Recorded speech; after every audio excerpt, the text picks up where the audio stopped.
Verificado o quórum regimental de que trata a portaria 145/2017, declaro aberta a 37ª sessão ordinária virtual de 15 de dezembro de 2020.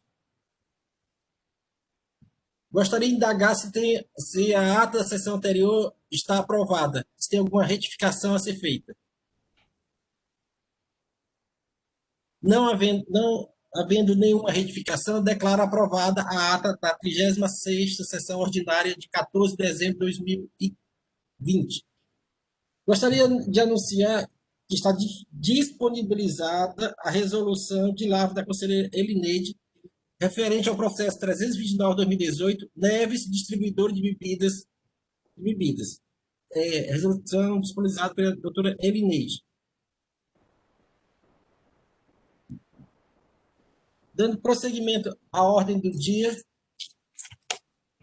gostaria de registrar a presença do doutor Tiago Moraes Vilar, que fará a sustentação oral, doutor Biratã também se encontra presente, que vai defender representar a outra PGE.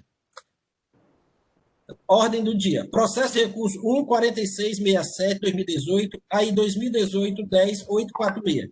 Recorrente, Farmácia Indústria Químico-Farmacêutica Cearense Limitada. Recorrido, célula de julgamento de instância. Relator, doutor Rafael Pereira. Sustentação oral, doutor Tiago Moraes Vilar. E tem um pedido de vista, doutor Henrique José Leal de Gereissati, realizado na 15ª sessão ordinária virtual de 15 de setembro de 2020. Com a palavra, o relator, doutor Rafael.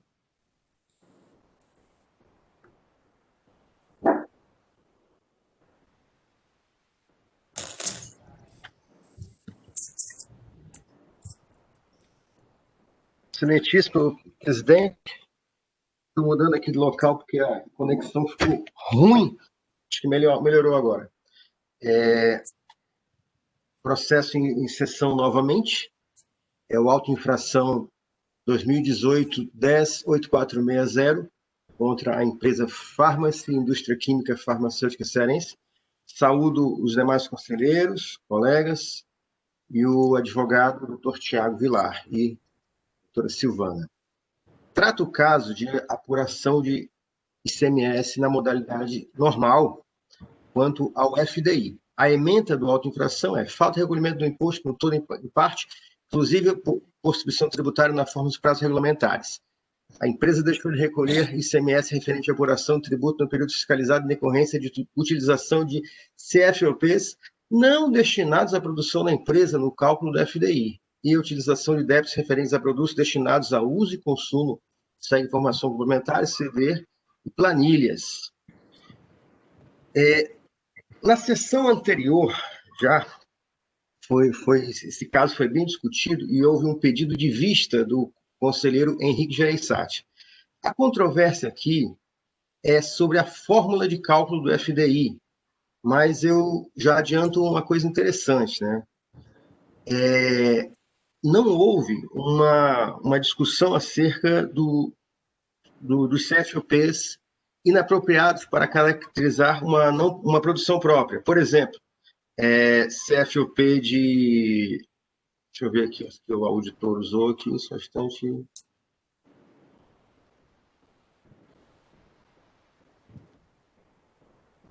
Venda mercadoria adquirida ou recebida de terceiros, CFOP 6108, que não seria de produção, isso aqui é uma revenda, né?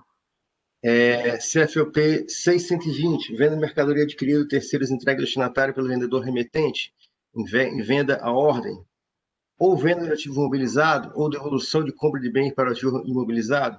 Ou seja, esses CFOPs, o ICMS incidente sobre essas operações foi, segundo o auto-infração, trazido para o cálculo. E há uma alegação de nulidade também, porque o contribuinte descreve que não ficou clara a metodologia lançada no auto de infração. O julgamento de primeira instância, ele mantém o auto de infração, entende que não há nulidade porque os dados foram coletados da apuração do contribuinte e valida a fórmula de cálculo. O parecer da Assessoria Geral assessoria processual tributária, ele descreve que há uma metodologia correta. O Webex aqui permite compartilhar a tela? Sim, né? Eu vou rapidamente aqui para deixar no ponto focal, senhor presidente, de demais conselheiros e procurador e advogado. Desculpa, doutor Biratã, eu não lhe saudei no começo. É que foi na hora que eu fui mudar aqui o computador de local e aí bananou tudo. Então, o senhor tem muito meu apreço. Está aqui compartilhando. Vocês estão vendo o Word aqui?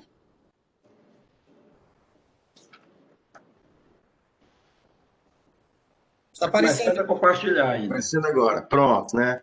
Então, aqui o Word agora, né? A Assessoria Processual Tributária opinou no parecer 250-220 pelo conhecimento do recurso e pela nulidade não, só para... Essa conclusão vem de seguintes argumentos. Existência na prática administrativa do cálculo da FDI. Na verdade, tanto a empresa autuada quanto o agente fiscal calcularam erroneamente o ICMS devido, já que não observaram a orientação contida no parecer SECOM 475. E aí o parecerista, Dr. Sidney, descreve quais seriam as etapas dessa metodologia final, né? Segundo consta do parecer, após apurar o saldo devedor de ICMS mediante confronto de todos os débitos gerados, operações de produção própria e não própria, com todos os créditos fiscais, o contribuinte deverá calcular o percentual que os débitos de ICMS da produção própria representaram nos débitos totais e aplicá-los sobre o saldo devedor, encontrando, então, o valor sobre o qual deverá ser calculado o imposto diferido. Do mesmo modo, será calculado o percentual relativo às operações não relacionadas às operações de produção própria da empresa. E, escreve, o saldo do ICMS a pagar será constituído, então, do valor não diferido, 25%, mais o ICMS calculado com base na aplicação do percentual obtido nas operações de produção não própria, sobre o saldo devedor apurado. O parecerista descreve um erro na metodologia do cálculo utilizado na autoinfração. No presente caso, o agente fiscal excluiu, equivocadamente, da apuração do saldo devedor, os débitos das operações não próprias, quando o correto seria considerar todos os débitos ICMS gerados na atividade da empresa e, depois, calcular a parcela do imposto inferido proporcionalmente aos débitos gerados nas operações de produção própria. E conclui que a correção de metodologia implica em refazer a acusação fiscal, situação que atrai a regra da nulidade prevista no artigo 83 da Lei Estadual 12.614. Então, senhor presidente, deixando claro, o parecer, ele verifica um equívoco na fórmula de cálculo e entende que esse equívoco é um tanto grave que geraria a nulidade. Na sessão anterior, houve o pedido de vista do conselheiro Henrique e também as partes se manifestaram, né? Este é o relatório e estou à disposição para demais esclarecimentos que estejam necessários, senhor presidente. Obrigado, André. Passa a palavra para o doutor Henrique pedir o visto do processo.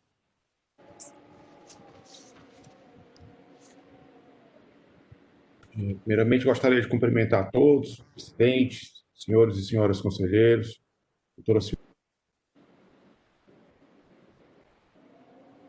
O motivo de vista desse processo foi exatamente tentar refazer esse cálculo em conjunto aí com o doutor Rafael, de acordo com o parecer citado pelo próprio parecerista da assessoria processual tributária, né? E como já julgamos aqui outras vezes nessa Câmara, né? Utilizando essa metodologia, né? Fazendo a proporcionalidade das operações entre as operações industriais e as operações de revenda, né? Apurando primeiramente todos os débitos, todos os créditos, posteriormente fazendo essa proporção e aplicando o benefício de forma proporcional a essas operações. No momento da sessão, a gente achou um pouco complexo essa situação para a gente fazer aqui na hora, e realmente foi, né? Até perdemos algum tempo, eu e o doutor Rafael trabalhamos até juntos, nos reunimos, mas conseguimos, com os dados que constam no processo, refazer essa conta. E o doutor Rafael até está com essa planilha já pronta, pode até apresentar para os senhores, o valor do débito ele cai, não é muita coisa, eu acho que na época a gente até falou isso, porque os valores dessas operações para terceiros são valores pequenos, né? Então, acaba que dentro do levantamento do auditor, a diferença vai ser uma diferença pequena, né? Mas não seria justo realmente não aplicar o nosso entendimento aqui, mas o Dr. Rafael está com esses dados, né? Fez essas contas, né? E pode apresentar depois aí exatamente os valores que foram reapurados, né? Eu Seria, posso até apresentar agora, caso permita, presidente e conselheiro. por mim, pode apresentar, doutor Rafael. Apresentar, doutor Rafael, já que o senhor tem os cálculos. Pois não. Vou abrir E aqui o Henrique o explica Excel. lá a metodologia. Vamos abrir aqui o Excel e botar para compartilhar.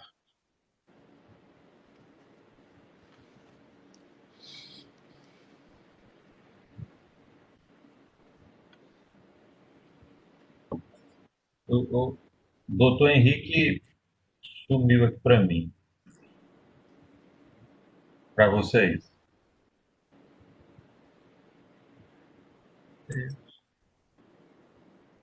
Está aparecendo aí o Excel? Não, ainda não. Eu não? O conselheiro Henrique está nos ouvindo? Eu acho que ele sumiu aqui. Vai ser alguma coisa de conexão. Doutor Henrique, A conexão dele está baixa, está aparecendo. pronto. Acho que ele está voltando.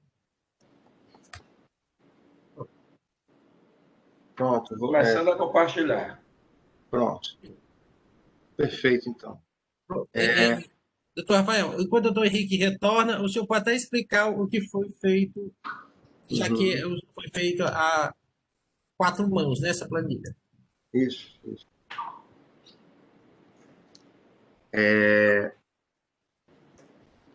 Aqui é o Excel que consta na ação fiscal, que foi entregue também ao contribuinte. O auditor começa com as linhas iniciais, cálculo, apuração, FDI realizado pelo contribuinte, tá? E o contribuinte aplica aqui o benefício de 75% sobre o saldo devedor. E aí faz o recolhimento e aqui tem o saldo à vista a recolher. Na apuração fiscal, nessa planilha, o auditor essencialmente faz, vou pular aqui para esse asterisco aqui na linha 48 do meu Excel aqui. Operações realizadas com os seguintes FOPs, conforme o mês: 5949, 6108, 61020, 6551, 6553 e 6949.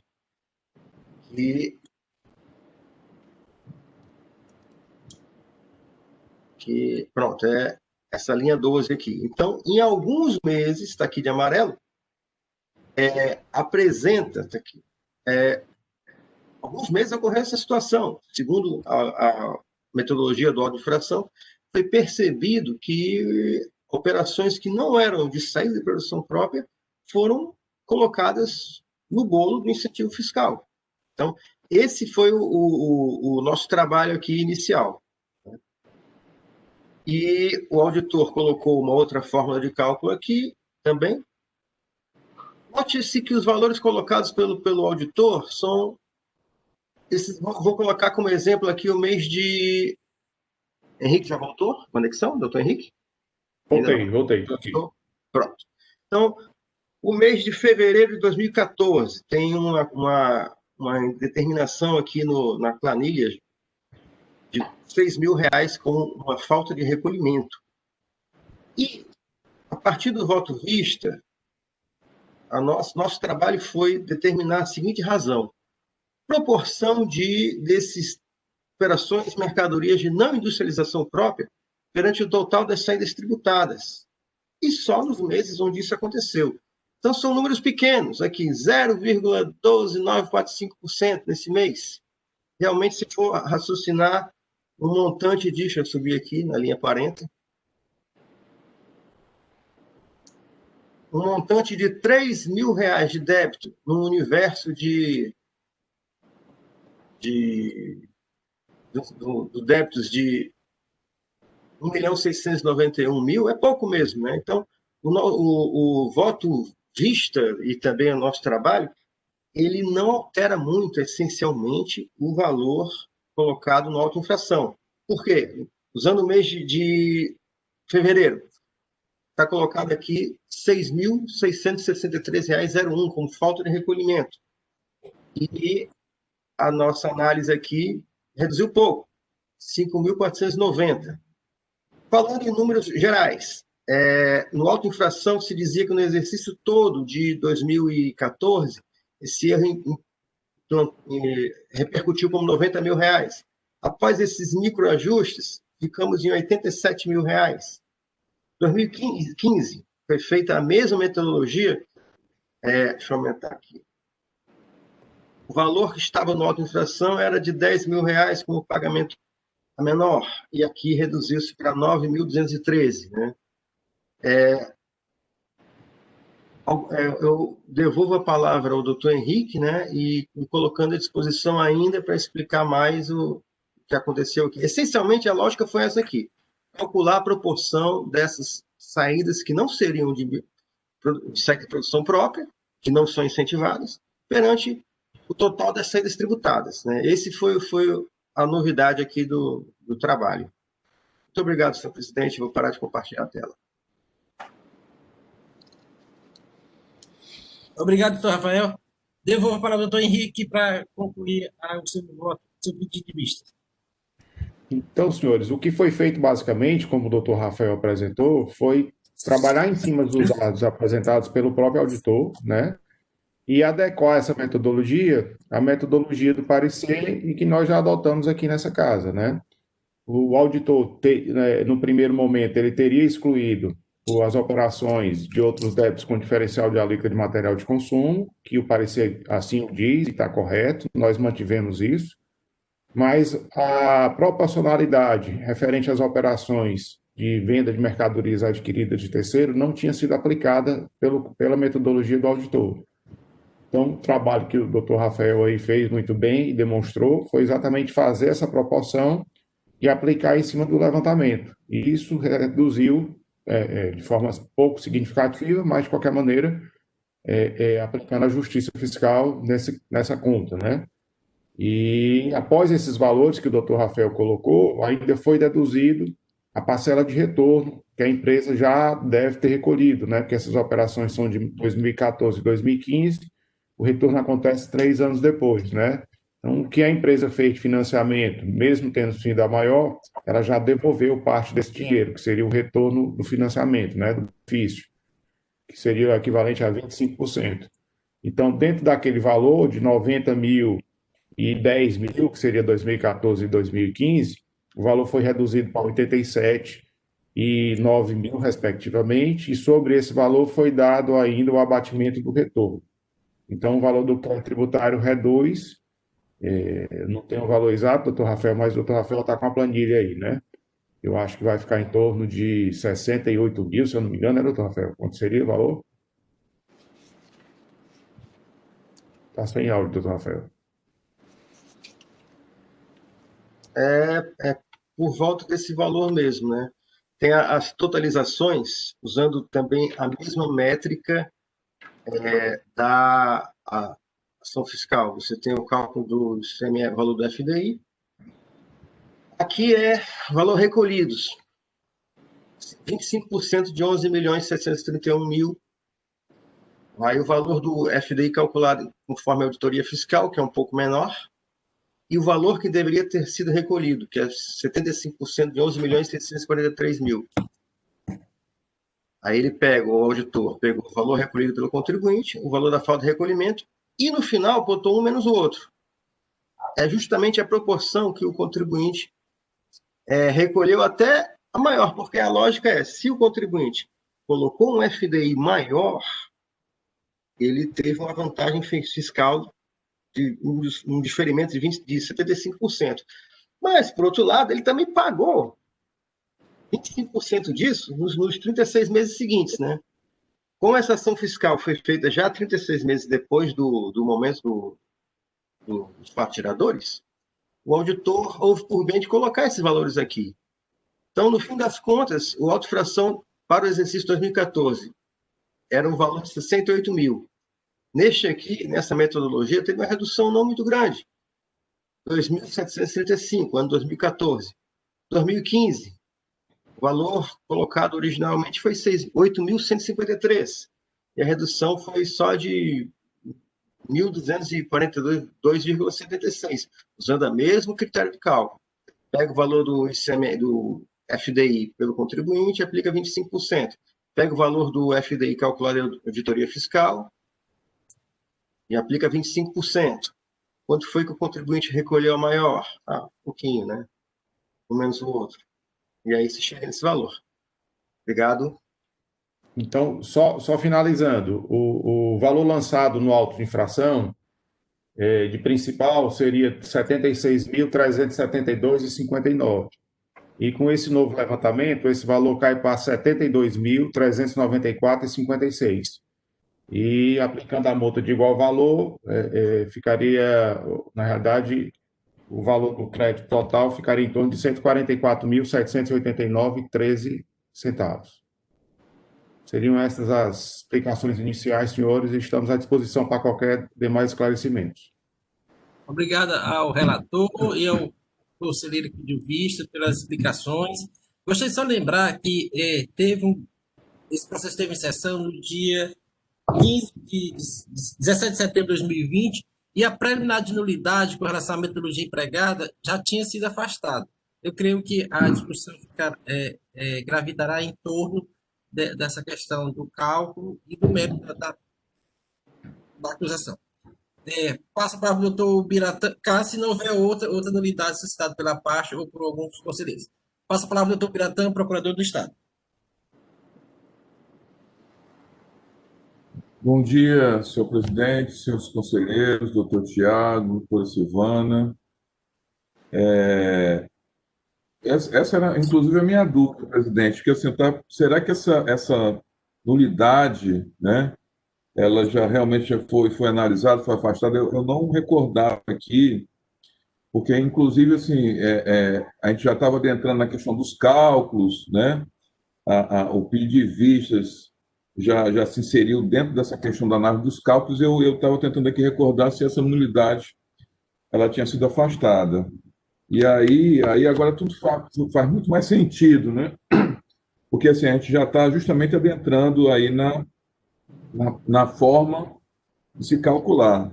Em relação a isso, assim, considerando que essa nulidade foi afastada e não teria como ser diferente, né, tendo em vista que, ao contrário do sugerido no parecer da assessoria, não houve nenhum tipo de refazimento de ação fiscal, não se tratava de refazimento, mas é você aplicar a metodologia que melhor tenta obter a justiça fiscal, digamos assim. E até então, em algumas discussões passadas, não se sabia exatamente se essa forma de cálculo sugerida, adotada pelo parecer recentemente, de 2018, né, o parecer da Secretaria da Fazenda, ela iria, muitas vezes, reduzir ou aumentar o valor, né, do imposto. Tinha até essa discussão, né? E aí a gente verifica, pelo menos nesse caso concreto, que houve uma redução pequena e, assim, não poderia ser diferente.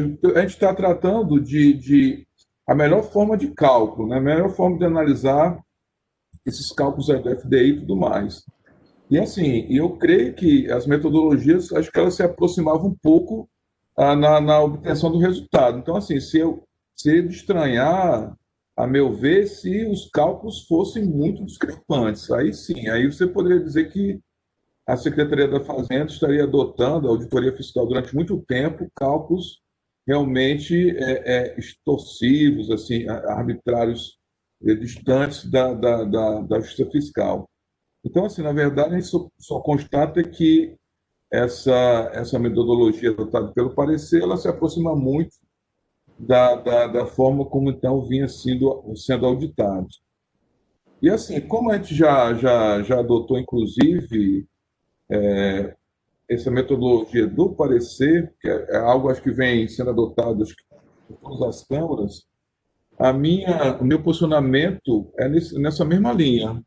Ou seja, que ele calculou a proporção das operações que não são de produção própria perante as férias tributadas, né? E aí, como explicou o relator, reduzindo a parcela de retorno. Então, assim, nesse primeiro momento, senhor presidente, senhores conselheiros, eu não teria nenhum acréscimo aqui a fazer diante daquilo que já foi apresentado, tanto pelo conselheiro relator, pelo conselheiro doutor Henrique, que pediu os autos do processo, né? E sugerir, assim, a parcial procedência na forma como aí levantado, inclusive com planilha aí, já o relator já apresenta uma planilha em Excel, com os valores já definitivos após a aplicação do parecer. Então, por hora, são essas considerações, senhor presidente e senhores conselheiros. Obrigado, Biratã. Seguindo a trilha processual, passo a palavra para o doutor Tiago Moraes Vilar, representante, advogado da empresa. Bom dia, senhor presidente, doutor Biratã, doutora Silvana, demais conselheiros. Prazer retornar a essa casa e tentar finalizar esse julgamento aqui. Em que pese o trabalho feito pelo doutor Henrique, pelo doutor Rafael, eu gostaria de voltar a analisar o lançamento em si, que é o objeto de trabalho deste tribunal, analisarmos a legalidade desse lançamento.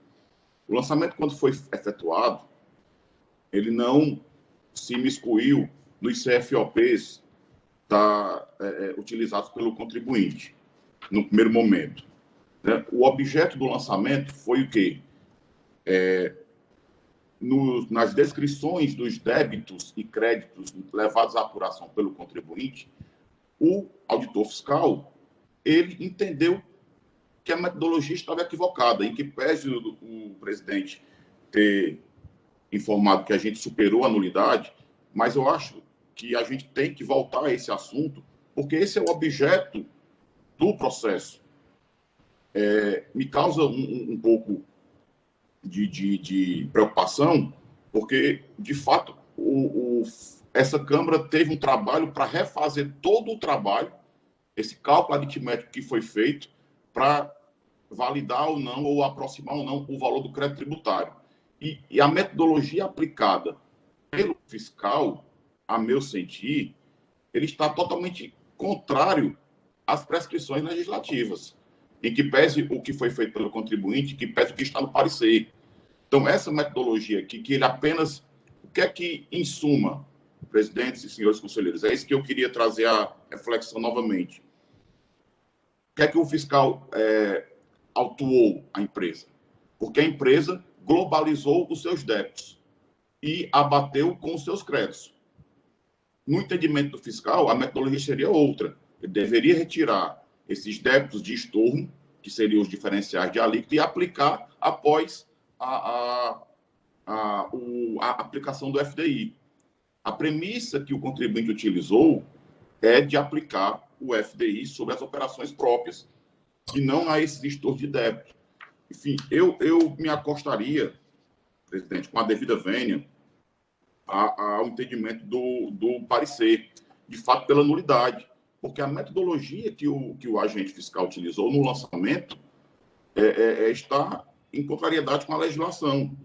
E, de fato, esses cálculos que foram efetuados sim, uma alteração na metodologia empregada pela fiscalização. Por isso, eu não tenho como trilhar outro caminho, senão suscitar a nulidade do auto de infração. É só isso, presidente. Obrigado, doutor Tiago. Doutor Biratã, gostaria de se manifestar? Sim, presidente. Uma questão de ordem, acho que assim, é fundamental, porque, assim, inclusive, assim que, antes de preceder a minha manifestação, a primeira colocação da presidência foi no sentido de que essa preliminar já tinha sido afastada. Então, assim, eu acho que se for realmente afastado, não há mais o que se debater, discutir, a matéria já superada. Então, é só essa questão de ordem que eu coloco, para a gente não estar aqui repisando algo que já foi decidido. Então, assim, eu gostaria só de confirmar com a presidência se, de fato, já foi analisado e afastado, para a gente poder seguir adiante. Para a gente não estar aqui novamente discutindo algo já superado. Silvana, projeta na tela a ata da sessão de 17 de setembro, quando tem a votação dessa preliminar. Neste caso, estaria para inclusão na matéria, né, Biratã? Sim, claro, presidente, é óbvio. Tem mais o que, uma vez decidido, julgado lá, não tem mais o que analisar, não. Pronto. É bom que eu tenho que botar no meu relatório também a ata, a data e o número da sessão.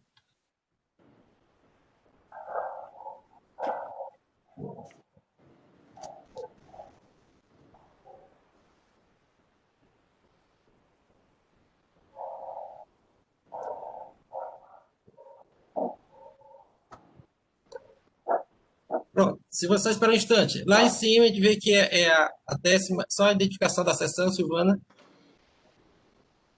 A 15ª sessão ordinária de 17 de setembro de 2020. O processo que está em pauta agora é 14667-2018, está aqui, e tem a seguinte decisão. Resolvem os membros da segunda Câmara de Julgamento do Conselho de Recursos Tributários, por unanimidade de votos, conhecer do recurso ordinário para deliberar nos seguintes termos. 1. Com relação à preliminar de nulidade arguída no parecer da assessoria processual tributária, por erro na metodologia utilizada pela fiscalização, foi afastada por unanimidade de votos, sob entendimento de que o agente fiscal utilizou metodologia válida e apresentou as provas necessárias à análise e comprovação da infração apontada na peça inicial, conforme manifestação oral do representante da PGE. Na sequência, a senhora, acho que era a doutora Neide, a senhora presidente, concedeu vista ao conselheiro Henrique José Leão Gereissati, que a requereu com o intuito de refazer os cálculos de apuração do ICMS devido. Esteve presente na sessão o doutor Tiago Moraes Almeida Vilar. Então, eu entendo, já constata, que essa questão já foi enfrentada. E até o pedido de vista foi simplesmente para refazer os cálculos, para verificar a exatidão dos cálculos, que, conforme apresentado pelo doutor Rafael e explicado pelo doutor Henrique Gereissati. Doutor Biratã, com a palavra. Presidente, então, diante dessa constatação aí, não há mais o que se discutir acerca da nulidade. Questão já preclusa, já decidida. Então, a gente vai analisar mesmo só a questão do voto vista aí, dos cálculos do relator, já que não há mais o que voltar numa questão já decidida. Acho que está muito óbvio aí, muito claro. Obrigado, Biratã. Doutor Tiago, seguindo o contraditório para a defesa, o senhor deseja manifestar-se ainda? Sem mais, senhor presidente, sem mais. Obrigado, doutor Tiago. Senhores conselheiros, o processo está em discussão. Só lembrando que a preliminar, só se houver outra preliminar, outra nulidade pode ser suscitada. Essa questão da metodologia já está preclusa esse tema. Doutor Leilson. Presidente, achei que essa questão da preliminar já foi muito bem colocada aqui, e acho até que ela seria afastada novamente, porque não há aí nenhuma violação na metodologia utilizada pelo auditor fiscal no que diz respeito aos ditames da legislação, até porque na época não existia legislação. Esse parecer ele vem após a autuação. Por isso que também esse foi um dos motivos em que nós afastamos a época. Outro motivo também, eu dizia na época que essa planilha ela foi desenvolvida por mim lá na fiscalização, né? Desenvolvi todas essas planilhas, inclusive outra forma de se fazer esse cálculo, que é a outra planilha que é apresentada pelo auditor fiscal. Depois que eu desenvolvi a planilha, submeti a alguns colegas e foi feita uma discussão na época e outros colegas, 10 ou 12 colegas, e aí passou a ser utilizada no âmbito de toda a auditoria essa planilha. E depois que veio o parecer, está se fazendo apenas os ajustes que tem lá no parecer, né? Embora que o parecer não seja norma, e é um caso não é norma geral, abstrata, é uma norma concreta, individual, mas foi um norte que foi apontado de como deveria ser feita a realização desses cálculos. Então, o que o doutor Rafael e o doutor Henrique fizeram foi absolutamente só adequação dos cálculos daquela planilha à questão da proporcionalidade entre os valores a saída de operações próprias em relação às saídas totais. E aí, a adequação, retirou-se aí as operações que não era própria, como disse o doutor Rafael, aquelas compras para revenda, e fez alguns cálculos, verificou que quase que se manteve, como um todo, o valor da autuação. Então, essa questão da preliminar de nulidade, volto a dizer, penso que seria até afastada novamente, mas não há que se discutir. Com relação aos cálculos feitos pelo doutor Henrique e pelo doutor Rafael, também não tenho nenhum óbice a fazer em relação a esses cálculos. A minha única dúvida era se efetivamente, do valor que foi diferido, como há um pagamento, um retorno de pagamento desse valor diferido, se ele foi abatido no cálculo da fiscalização. Me parece que pelos elementos que foram mostrados aqui pelo doutor Rafael e doutor Henrique, ele foi abatido.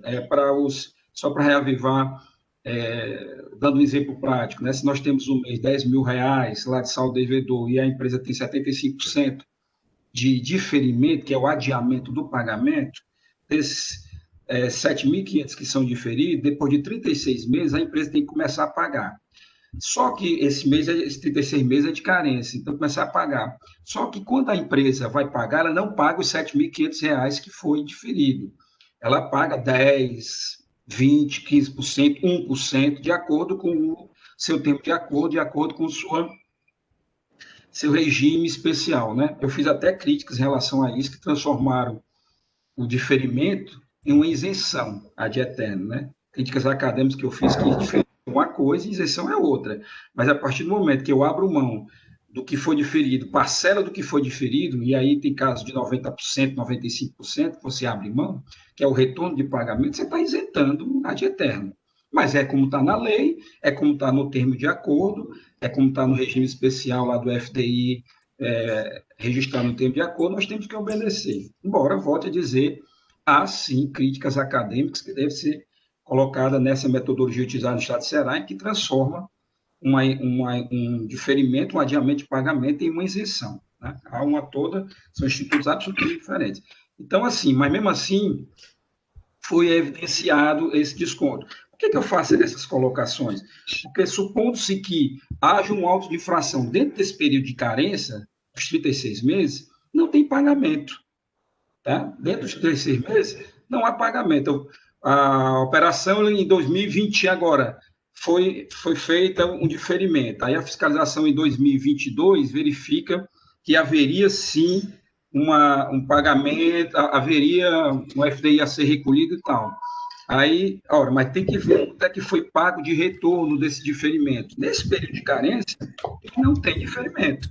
Então, a fiscalização ela não pode deduzir, se a autuação foi feita dentro do período de carência, algo que não existiu. Tá? Então, assim, aqui quando chega no contencioso, sim, nós, depois que do prazo de carência, já começa a fluir pagamentos pelo contribuinte, seja 10%, 5%, 15%, 20% do que foi diferido, mas esse valor tem que ser abatido do valor da autuação. Então, nós aqui no contencioso deveremos fazer o cálculo, como foi feito pelo doutor Rafael, pelo doutor Henrique, ou então enviar a perícia para que ela desconte esses valores que foram pagos em retorno do diferimento do valor da autuação. Por isso, assim, que a gente era a única preocupação que eu tinha era essa questão de se foi abatido o valor do pagamento do diferimento, né, depois do período de carência. Mas, feito essas explicações pelos conselheiros, não tenho nada a acrescentar na metodologia, na fórmula do cálculo correto que foi feito pela equipe aí de conselheiros. Pelo senhor presidente.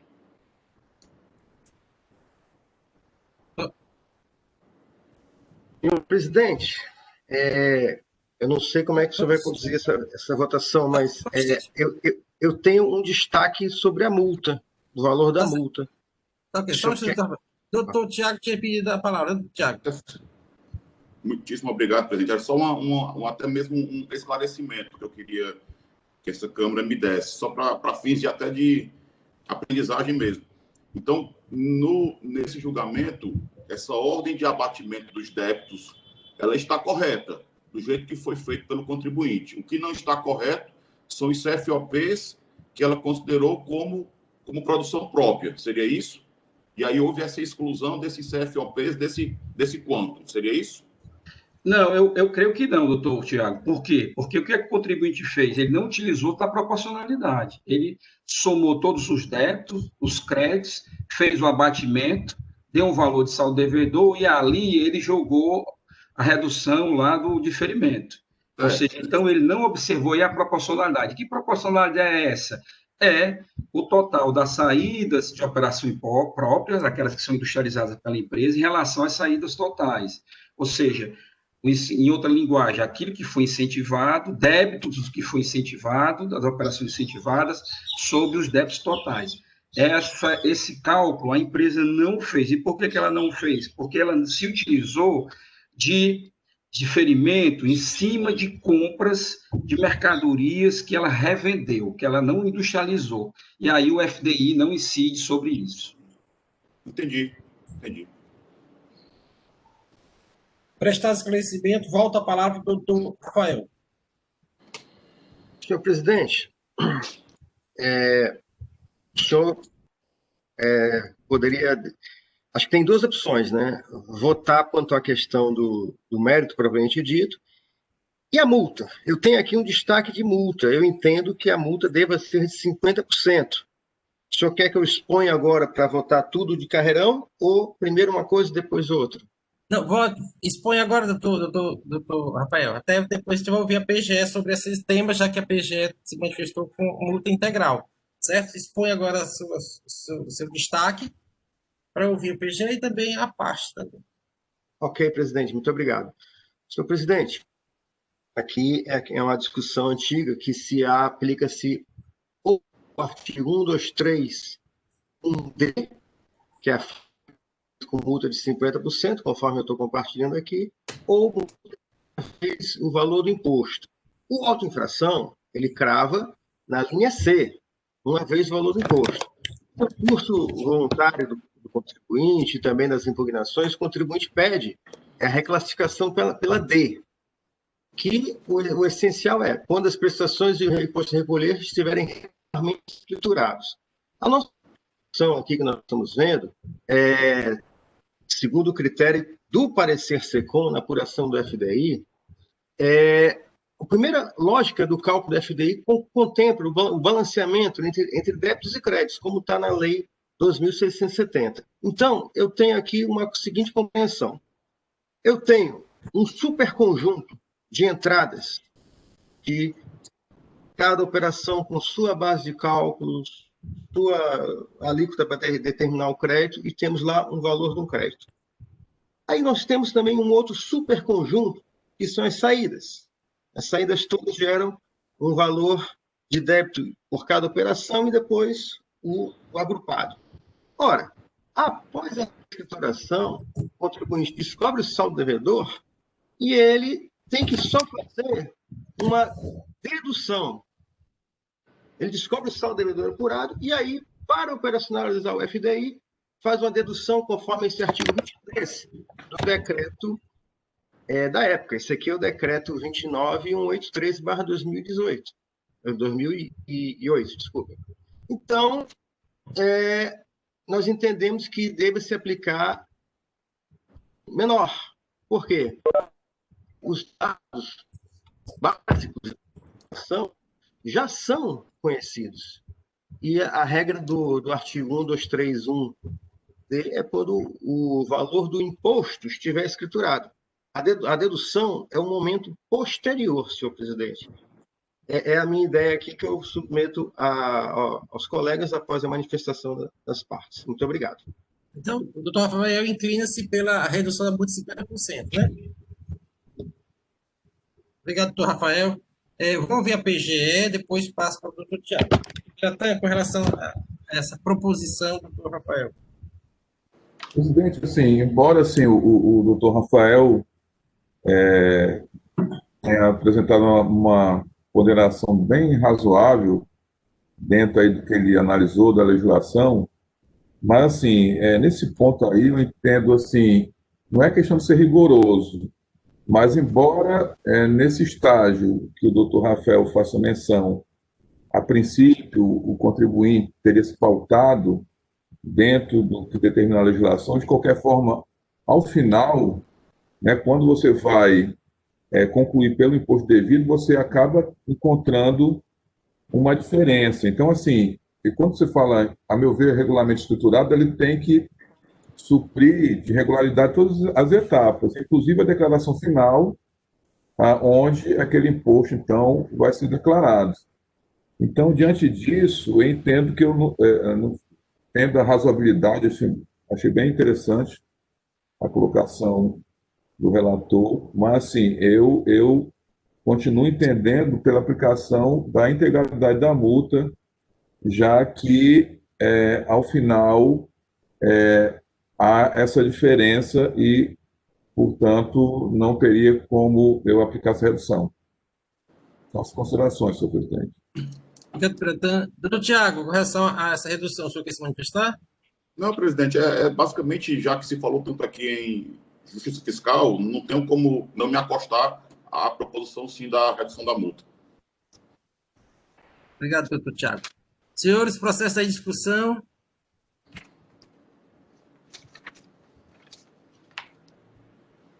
Presidente, eu gostaria de manifestar, mas eu queria que o outro colega se manifestasse. Estou fazendo aqui uma pesquisa aqui da FD do contribuinte, aí depois eu me manifesto. Tá. Doutor Henrique. Presidente, é só fazer uma observação em relação ao reenquadramento dessa multa, né? A grande diferença do atraso para a falta de recolhimento, no nosso entender, essa Câmara até já decidiu assim, é exatamente o que é o devidamente escriturado, né? O devidamente escriturado, no nosso entender, não é só você escriturar as notas fiscais, mas você apurar corretamente esse débito do imposto e trazer ele ao fisco, né? Embora você não tenha disponibilidade de recolher naquela data, ou por algum motivo houve um erro, alguma coisa assim, mas você declara e aquele valor o fisco tem conhecimento e está sabendo. Então, seria isso a diferença do atraso para a falta, né?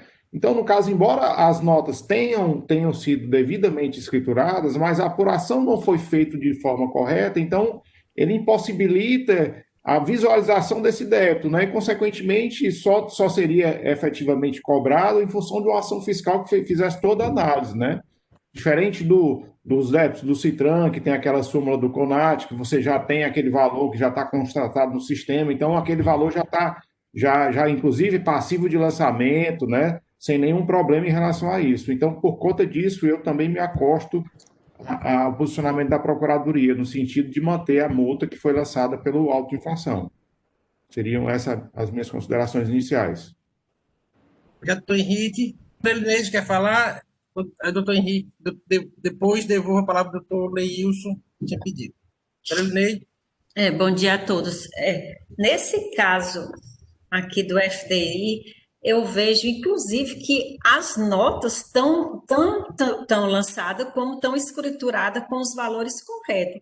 O que ocorreu foi um cálculo à parte do FDI, que houve digamos assim, uma interpretação equivocada que foi depois suscitada numa ação fiscal.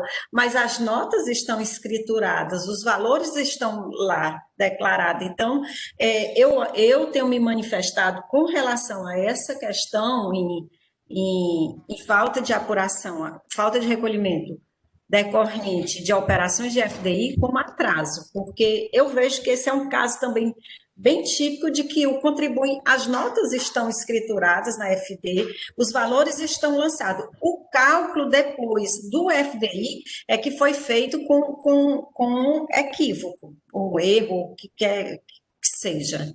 Então, assim, eu também me manifesto no mesmo sentido do doutor Rafael. Obrigado, doutor Elineide. Doutor Leilson, a palavra. Eu vou tentar compartilhar aqui a tela da apuração do FDI. Eu estou no computador da Cefaz, eu não sei se ele vai capturar essa tela para fazer o contraponto a essa tese que foi colocada pelo doutor Rafael e a doutora Elineide. E aí, está aqui. E aí eu vou fazer dos critérios semânticos, ou seja, de significação da leitura de textos que são interpretações, né? Eu não sei se os colegas estão vendo aí, a tela está aparecendo do saldo dessa apuração. Eu não sei se está aparecendo. Já está aparecendo? Está assim. Então, veja bem, aqui, essas deduções, aqui está 895, 657, isso aqui se refere ao mês de fevereiro de 2014, e ele se refere a este cálculo de dedução do FDI Provim. Tá? Então, está aqui 895.65227. O FDI, o imposto referente ao FDI, que era devido pelo contribuinte, que foi diferido, foi escriturado aqui. E aí ele vem, é lançado em deduções como 895. Tá? Então, são duas. Primeiro debate que eu faço, já contraditando o posicionamento da doutora Elineide e do doutor Rafael. Vamos à leitura do dispositivo. Vamos criar qual o significado, já que os textos legais, por si só, eles não têm conteúdo. Todo o conteúdo é feito a partir do momento de uma construção lógica, jurídica do intérprete. Não existe extrair significado de textos legais, existe construir significados a partir de textos legais. Os textos legais apenas se operam como suporte fático da norma jurídica que é criada pelo intérprete. Então, vamos lá. Vamos ler o que é que diz o artigo 123.1d. Falta de recolhimento, no todo ou em parte, na forma e nos prazos regulamentares. Já dou uma parada aqui. Faço uma pergunta. Este recolhimento foi feito na forma? Correto. Se nós estamos dizendo que estamos utilizando o parecer, e o parecer nos evidencia uma forma de cálculo de como é que deve ser feito esse imposto a recolher do ICMS, do FDI, não me parece que esteja na forma. Então, já tem o primeiro óbice que eu faço aqui. Falta de recolhimento, com todo em parte, imposto na forma e nos prazos regulamentares. Não me parece cabível dizer que isso está na forma. Com todo o respeito, com as venhas, a doutora Elineide e ao doutor Rafael, dizer que tal recolhimento está na forma como está previsto no parecer. É o que está sendo utilizado como norma direcionada a resolver os problemas de cálculos do FDI. Continuando a leitura. Vamos lá, continuando a leitura. Falta de recolhimento, no todo em parte, na forma e nos prazos regulamentares, quando as operações, as prestações e o imposto estiverem regularmente escriturados. Vamos lá. Quando as operações, as prestações e um conectivo condicional. Estamos trazendo uma condição, outra que não seja somente de escrituração. E o imposto a recolher estiverem regularmente escriturados. Aí eu vou aqui. O fato de o contribuinte calcular indevidamente seu FDI, quando ele adotou essa dedução de um valor que é superior ao valor que é devido, este imposto aqui está devidamente escriturado? Segunda condição que eu não vejo preenchida. A primeira é a forma, que não obedece o parecer, como estamos dizendo aqui, que deve ser feito como parecer. E é por isso que nós estamos ratificando que houve a infração. E o segundo é que o fato de termos esta dedução errada, equivocada, realizada pelo contribuinte, este imposto a recolher está devidamente escriturado, é o artigo 123.1b. Ele não diz somente que notas fiscais têm que estar devidamente escrituradas. Diz claramente. Não se podemos fazer uma interpretação com redução de texto. O problema do direito no Brasil hoje está sendo problema de interpretação. Nós estamos querendo interpretar normas com as vendas aos colegas, e eu dou exemplo aqui do STF, e dizer que não podia ser ter reeleição lá para presidente de Câmara e Senado, mas que pode ter reeleição. Ou seja, os dispositivos estão expressos dizendo que não poderia ter reeleição do presidente da Câmara e do presidente do Senado. Construía-se uma interpretação para que dizer que não, pode sim, a Constituição quer dizer que pode ter instituto de reeleição para presidente da Câmara e do Senado. Era isso que estava se idealizando, até que veio a repercussão, e aí se voltou 3 ou 2 ministros, voltaram atrás na questão da interpretação, para dizer efetivamente o que o texto da Constituição diz, ou seja, construir a interpretação correta pelo que está expresso na Constituição. A mesma coisa, eu faço alusão à questão da segunda instância, do trânsito julgado. Saiu-se com a ideia de que a Constituição está dizendo que o trânsito julgado somente após todos os recursos. Não, a Constituição não está dizendo isso. A Constituição está dizendo que o trânsito julgado pode ser a partir da segunda instância. E aí se constrói interpretações para desdizer aquilo que está expressamente dito. Não estou falando que não se possa interpretar o direito. O direito é também interpretativo. Também. Não é somente interpretativo. Por que eu digo que é também interpretativo? Porque tem várias situações em que precisa você fazer uma construção sistematizada para você resolver os litígios, resolver os casos. Mas, quando tem texto expresso, a construção lógica há de obedecer o que está no texto expresso. Eu dei 2 exemplos claros de repercussão nacional, que foi a prisão em segunda instância, que foi agora a reeleição dos presidentes da Câmara, e estou trazendo um exemplo que sempre nós temos nos enfrentado aqui no âmbito contencioso, que é aplicar o 123.1d em desconformidade ao que está previsto na norma. Data venha aos colegas que pensem em contrário. A norma está dizendo que tem que ser na forma. Foi obedecida a forma? Se nós estamos dizendo que houve infração porque tem um parecer que diz qual deve ser a forma de cálculo, não vejo como ser obedecida a forma. 2, o imposto devido está regularmente escriturado? Essas deduções que foram feitas aqui a maior não impactou nesse imposto devido aqui a recolher? Tanto impactou que nós estamos dizendo que, no mérito, há imposto a recolher. Então, presidente, eu faço essas questões, porque isso foi debatido agora no congresso que eu participei, né, que outros colegas participou, do IBET. Né? E eu fui muito assistir às palestras quando se diz respeito à interpretação. Porque, tudo bem, nós estamos diante do neoconstitucionalismo, do pós-positivismo, onde se deu uma maior abertura para as construções interpretativas, mas aí, data venha, e aí eu cito o professor Lenin Streck, está se dando construções interpretativas para desdizer que está em textos normativos, desde a Constituição a regramentos. E é a crítica que eu faço, e eu faço essa crítica um pouco veemente, porque eu me detive sobre isso quando eu fiz a minha tese de doutorado.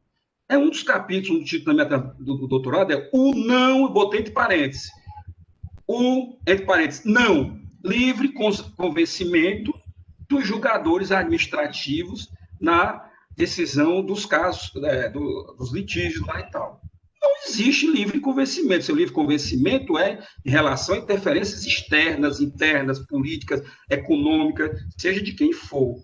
Mas essa sua interpretação não pode ser livre. Ela tem que se adstringir aos textos normativos. Construa-se interpretações quando o texto normativo não está perfeitamente claro, ou existe norma em branco que precisa de um outro complemento, quando norma cita outras normas, que cita outras normas, aí você faz uma interpretação sistematizada, mas nunca diz respeito. Eu, desde o início, que botei o pé neste contencioso administrativo tributário, eu venho fazendo críticas à utilização desse artigo 123.1d, sem levar em consideração o que está dito no texto normativo.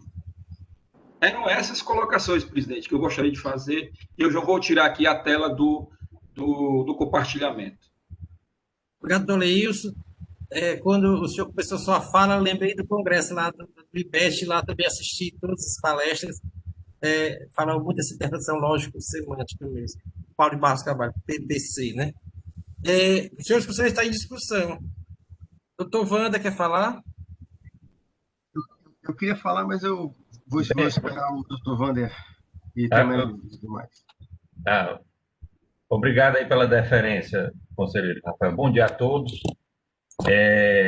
Eu gostaria só de, pegando um mote do que acabou de falar o conselheiro Deilson, e até para colocar em discussão, seguindo a linha de raciocínio dele, porque na primeira parte, conselheiro Deilson, da sua fala, ela guarda similitude também com a linha C, né? Porque é na forma e nos prazos regulamentares.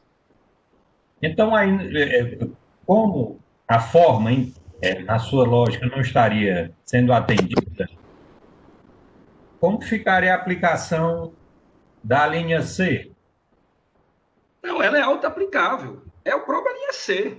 Se não está na forma, o que é a diferença da linha D para a linha C? Que a linha D... A linha C requer a forma também, né? Isso. Então é ela mesmo.